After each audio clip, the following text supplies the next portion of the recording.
हम लोग आज देखेंगे salt march and civil disobedience movement के बारे में। तो यहाँ पर साल्ट मार्च मतलब कि जो आंदोलन हुआ था, गांधी जी अगर देखेंगे कि आप उनको माने कि अरेस्ट कर लिया गया था 1924 में, फिर मार्च 1922 में उनको अरेस्ट कर लिया गया था, फिर मार्च 1924 में उनको, लेकिन 1922 में जो सज़ा सुनाया गया था वो 6 साल का सज़ा था, लेकिन 1924 में उनको छोड़ दिया गया। और इसमें याद रखिएगा कि जैसे असहयोग आंदोलन में नॉन कोऑपरेशन सिस्टम जो है उसको मैंने कि ख़त्म होने के बाद वो मैंने कई वर्ष तक गांधी जी भटकते रहे इधर उधर। उनका एक ही चीज़ था कि अनटचुलिटी या जो मैंने कि समाज सुधार है उसमें वो व्यस्त था। लेकिन 1929 में याद रखिएगा, जो पिछले वीडियो मैंने बताया कि साइमन कमीशन जब आया था इंडिया, तो इंडिया आया था तो उसमें मैंने कि सब लोग विरोध किए। और शायद साइमन कमीशन का जो कमीशन को बनाया गया था वो 8 नवंबर 1927 को बनाया गया था।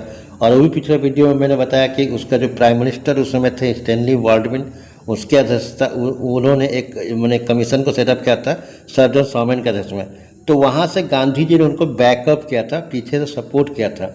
लेकिन उसके बाद जाके गांधी जी को लगा कि ये तो अब कुछ ना कुछ बड़ा करना होगा, नहीं तो फिर क्योंकि याद करिएगा कि मई 1930 में वहाँ पर साइमन कमीशन अपना रिपोर्ट दे दिया था। तो उससे पहले साइमन कमीशन का रिपोर्ट पब्लिश क्यों हुआ था, उसके पीछे एक बड़ा कारण था कि गांधी जी ने जो वहाँ पर उस समय पर जो गवर्नर जनरल थे यानी वायसराय थे इरविन, उनको उन्होंने एक चिट्ठी दिया 31 जनवरी 1930 को कि वहाँ पर कि उनको क्या क्या डिमांड है। लेकिन गांधी जी उस समय जो डिमांड चुने थे तो वहाँ पर बहुत बड़ा डिमांड था, मैंने 18-20 इस तरह से उन्होंने पॉइंट था। लेकिन बाद में उन्होंने अंतिम में जो लेटर लिखा उसमें सिर्फ 11 पॉइंट था, 11 डिमांड किए थे। और एक तरफ से ये अल्टीमेटम था, एक तरफ से वो मैंने धमकी था मैंने कि ब्रिटिश गवर्नमेंट को कि आप इस 11 डिमांड को पूरा नहीं करेंगे तो हम लोग आंदोलन कर देंगे। आंदोलन कर देंगे, किस तरह आंदोलन कर देंगे? Civil disobedience movement. अब civil disobedience movement non cooperation से अलग कैसे था, इसको भी हम लोग वीडियो देखेंगे। फिर यहाँ पर ये भी समझेंगे कि गांधी जी ने कौन सा पॉइंट उठाया, एक साल्ट मार्च, नमक को चुना, क्योंकि नमक जो था सभी को जरूरत है। अगर हम लोग खाना आज बनाते हैं तो बिना नमक का खाना हम लोग खा नहीं सकते। अगर सब्जी है तो उसमें नमक होना चाहिए, दाल है तो उसमें नमक होना चाहिए। तो नमक एक ऐसा चीज़ था कि जो सभी की जरूरत थी। और उस समय क्या था कि आप जैसे रेत है, अगर एक समुद्र है, समुद्र के बगल में ऐसे पानी बना हुआ है तो उसको आप उठा के नमक नहीं बना सकते थे। अगर आप बना दिए तो आप पर टैक्स लगेगा, आप पर जुर्माना लगेगा, आप पर फाइन लगेगा। तो गांधी जी बोले कि एक ऐसा कानून है कि हम लोग का सामान, हम लोग का पानी, और उसको हम नमक भी माने कि टैक्स दें, उसके बारे में खरीदने के लिए भी भारी बहुत पैसा प्राइस है। तो इस तरह को उस पॉइंट को जोड़ा। लेकिन उस समय बहुत सारे लोग चाहते थे गांधी जी यानी गांधी जी से उम्मीद करते थे कि उस समय भगत सिंह को फांसी का सज़ा सुनाया गया था, राजगुरु सुखदेव को। तो उन लोग वो चाहते थे कि उनको मैंने फांसी का सज़ा नहीं मिले, वो भी एक पॉइंट जोड़ना चाहिए। लेकिन गांधी जी ने उसको नहीं जोड़ा। उसके पीछे कारण था क्योंकि उस समय कानून, क्यों गांधी जी चाहते थे उसमें अपना इस आंदोलन को मैंने कि रोकना नहीं चाहते थे, किसी तरह का हिंसात्मक नहीं होना चाहते थे। तो यहाँ पर 11 पॉइंट क्या कहते हैं, तो यहाँ पर बुक में देखते हैं तो Mahatma Gandhi found in salt a powerful symbol, यानी देख रहे हैं कि नमक एक powerful symbol that could unite the nation, देश को एकजुट करे। अब यहीं पर इरविन से धोखा हो गया। इरविन क्या हो गया, जैसे गांधी जी जब ये यात्रा स्टार्ट कर रहे थे साबरमती से, तो उनको पता था कि उनको मैंने कि दांडी नहीं पहुंचने दिया जाएगा, उनको बीच में अरेस्ट कर लिया जाएगा। और उसके जगह पर उन्होंने 78 जो उनके सपोर्टर्स थे, जो उसके अनुयायी थे, उनके साथ वो निकले थे। तो उनको उम्मीद था कि अगर उनको नहीं जाने दिया जाएगा तो वो मतलब कि उनके अनुयायी वहाँ पहुँच जाएंगे। लेकिन ऑन जनवरी 1930 को he sent a letter viceroy Irwin stating that 11 demand, तो 11 डिमांड किया गया। लेकिन इरविन इस पर ध्यान नहीं दिया गया। Some of these were the general stand, समान बातें थे। Other were specific demand of different class, अलग अलग ग्रुप के, बिजनेसमैन का ग्रुप का, कंट्री साइड का, and from industry to peasant, इन लोगों का जो डिमांड था उसमें जोड़ा गया था। The idea was to make the demand wide ranging, कि सबको होना चाहिए, so that all classes within the Indian society could identify and then everyone could be brought together at united campaign। यानी गांधी जी चाहते थे कि वाइड रेंज, सबको इसमें शामिल हो, सभी क्लास इसमें है, विद इन इंडिया सोसाइटी, समाज का कोई भी वर्ग हो इसमें शामिल हो और उसकी एक पहचान हो, और ताकि सबको एक साथ और यूनाइटेड कंपनी एक माने कि आंदोलन में है। The most stirring of all was the demand of abolish of the salt tax. Abolish माने खत्म करना, समाप्त करना, सॉल्ट टैक्स को समाप्त किया जाए। Salt was something consumed by the rich and the poor alike. अमीर भी इसको यूज करते उतने ही, गरीब उतने यूज करते। And it was one of the most essential item of food, कि भोजन का एक सबसे जरूरी चीज़ था। द टैक्स ऑन सॉल्ट यानी नमक पर जो कानून था, एंड गवर्नमेंट मोनोपोली जो सरकार का एकाधिकार था चाहे उसको प्रोडक्शंस में, उसको गांधी जी तोड़ना चाहते थे। Mahatma Gandhi declare reveal the most oppressive face of the British rule. Mahatma Gandhi का मकसद सिर्फ नमक कानून नहीं तोड़ना था, उनका मकसद था कि जो एक माने कि ब्रिटिश शासन का चेहरा जो था, माने कुचलने वाला चेहरा, कि जो एक नमक पर भी टैक्स लगा रहे हैं, उसको उजागर करना चाहते थे। अब Mahatma Gandhi letter was in a way at an ultimatum, एक धमकी थी। If the demands were not fulfilled by 11 March, यानी 11 मार्च तक अगर डिमांड पूरा नहीं किया गया तो letter stated the Congress would launch a civil disobedience campaign, यानी कांग्रेस एक आंदोलन चालू करेगी सबनीय अवज्ञा, ठीक है, सबने सब मिलकर अवज्ञा कि नहीं बात मानेंगे। तो इरविन को लगा ये क्या है, तो कुछ नहीं है, ये तो नमक के लिए कोई आएगा सहायता, वो उम्मीद ही नहीं किया था। Irwin was unwilling to negotiate, वो बातचीत करने के लिए तैयार नहीं हुआ, नेगोशिएशन में बातचीत करना। So Mahatma Gandhi stated his famous salt march recommend by 78 of trusted volunteer. उनका जो विश्वासी जो माने कि सहायक थे, जो बिना माने भेदभाव बिना स्वेच्छा से वो अपने शामिल हो गए उसमें।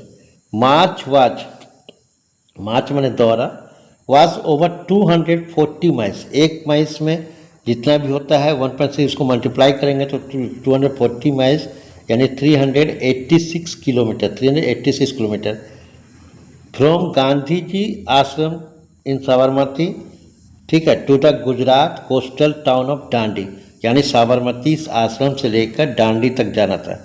और ये हर दिन 10 माइल जाना था, ठीक है, हर दिन मैंने 16 जितना 10 माइल था 16 किलोमीटर आसपास जाना था, ताकि वो यानी the volunteer walk for 24 days, 10 miles यानी 16 किलोमीटर, ताकि वो जाएँ और 10 माइल्स ए डे, एक दिन में 16 किलोमीटर चलते थे। थाउजेंड्स कैम टू हियर, मैंने हजारों लोग जहाँ जहाँ गांधी को सुनने के लिए पहुँचे। Here Mahatma Gandhi where he stop, जहाँ भी रुके, ही टोल्ड देम, इनका मकसद था कि सबको जुटाएं। तो told them what he meant by swaraj, कि स्वराज का मतलब क्या है, क्योंकि नॉन कॉपरेशन में सबको स्वराज का मीनिंग अलग तरीके से निकाल लिए थे, तो इसको बताना चाहते थे कि स्वराज का मतलब क्या है। Urge them to peacefully defy the British, कि शांतिपूर्ण तरीके से आंदोलन कर ब्रिटिश का। On 6 April he reach Dandi पहुँचे and ceremonially violated the law manufacturing salt by boiled sea water, पानी को गर्म किया गया, नमक बनाया गया और शान से हाथ में लेकर दिखा दिए, जवाब दे दिया अंग्रेजों को कि देखो हम कानून को तोड़ सकते हैं बिना मारपीट का। और इसमें तो दिस मार्क द बिगनिंग, यानी शुरू हो गया सिविल डिसओबीडियंस मूवमेंट। तो how was this movement different from the non cooperation movement, कैसे अलग था, यही क्वेश्चन उठ सकता है।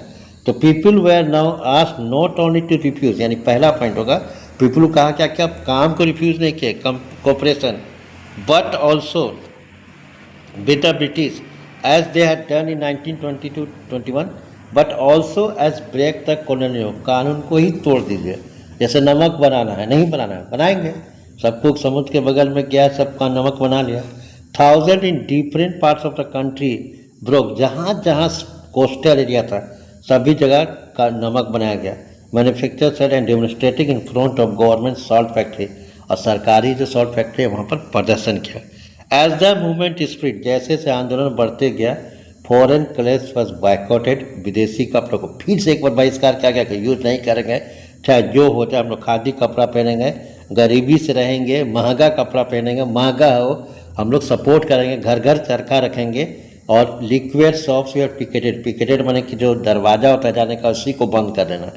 एंड पीजेंट्स रिफ्यूज टू पे रेवेन्यू, जो कि कहा गया कि किसान अब टैक्स नहीं देगा, चौकीदारी टैक्स या जो माने विलेज ऑफिशियल एज रिजाइन, और जो सरकारी अधिकारी थे गांव में इंडियंस थे उन्होंने रिजाइन कर दिया। और many places forest people violated forest law को जो कहा था कि हम लोग को नहीं आना है गाय बकरी लेके, ये रिजर्व फॉरेस्ट है, इसको नहीं आना है, प्रोटेक्टेड फॉरेस्ट है, तो वहाँ पर हम लोग उसको घुस गए और into reserve forest to collect wood and graze and cattle जानवर को चराने घुसा दिया।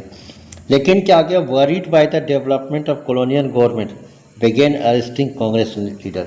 अब लेकिन इरविन तो परेशान हो गया, वो तो सोचा ही नहीं था कि गांधी ऐसा करेगा, तो उन्होंने क्या किया कि जो कांग्रेस लीडर थे उनको अरेस्ट करने लगे, एक लेकर एक। दिस लीड टू वायलेंट क्लेश इन मेनी प्लेसेस, जगह जगह आंदोलन स्टार्ट हो गया, माने हिंसा स्टार्ट हो गया। और सबसे बड़ा हिंसा क्या हो गया कि पेशावर में अब्दुल गफ्फार खान, जो कि मन को फ्रंटियर गांधी भी कहा जाता है, वो गुरु थे, मैंने चेहरा थे महात्मा गांधी के, वाज अरेस्टेड इन अप्रैल 1930। और इससे लोग गुस्सा आ गया। Angry crowds demonstrated in the street of Peshawar arrest किया गया तो सब सड़क पर उतर गए। फेसिंग आर्म्ड कार्स, जो बख्तरबंद गाड़ी है जिसमें हथियार से रहता है, उसका सामना किया। एंड पुलिस फायरिंग कर दिया।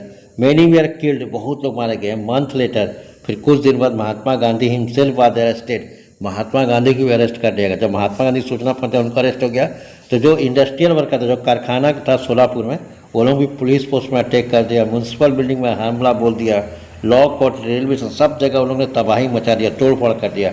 और स्ट्रक्चर ऑफ सिम्बलाइज ब्रिटिश, जो भी ब्रिटिश शासन का था उसे कर दिया। फ्राइटेन गवर्नमेंट, जो गुस्साई सरकार थी, उन्होंने क्या किया, पॉलिसी ऑफ ब्रूटलिज्म, लोगों को पकड़ पकड़ कर पीटना चालू किया। Peaceful satyagrahi were attacked, women and children were beaten, मारा गया। अबाउट 1 लाख यानी 100,000 पीपल वेयर अरेस्ट किया गया।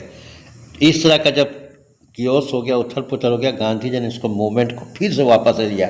इन such a situation Mahatma Gandhi once again decided to call off the movement and enter into peace. Irwin 5 March 1921 को समझौता कर लिया लॉर्ड इरविन से, वो जेल में थे। By this Gandhi Irwin fact Gandhi ji consented a participates in the round table conference, यानी उनको राउंड टेबल जो गोल में सम्मेलन था लंदन जाने के लिए तैयार हो गए। पहला में तो कांग्रेस बायकॉट किए थे, तो Congress had boycotted the first round table conference in London. The government agreed to release the political prisoners. सरकार तैयार हो गया कि जो राजनीतिक बंदी हुआ सबको छोड़ दिया जाएगा। दिसंबर 1921 को Gandhi ji went to London for the conference. यहीं पर देखिएगा कि आइंस्टाइन, जो मैंने साइंटिस्ट आइंस्टाइन थे, जब उसने गांधी जी को देखा तो चकरा गए। गांधी जी उस वजह से बड़ा लंबा चौड़ा मोटा मूछर होगा, टाई बेल्ट पहना होगा, ये सब होगा, लेकिन इतना दुबला पतला जिसके शरीर में कपड़ा नहीं था, वो वहाँ पर गांधी जी पहुँच गए हैं। तो उन्होंने कहा कि आने वाली पीढ़ी, मैंने कि in the coming generation can't be believe that such a man to start to be violence, मैंने मूवमेंट। तो यानी कि आने वाली पीढ़ी बामुश्किल से विश्वास करेगी कितना हार्ट मंस का आंदोलन करना चाहता। But negotiation broke down and he return disappointment.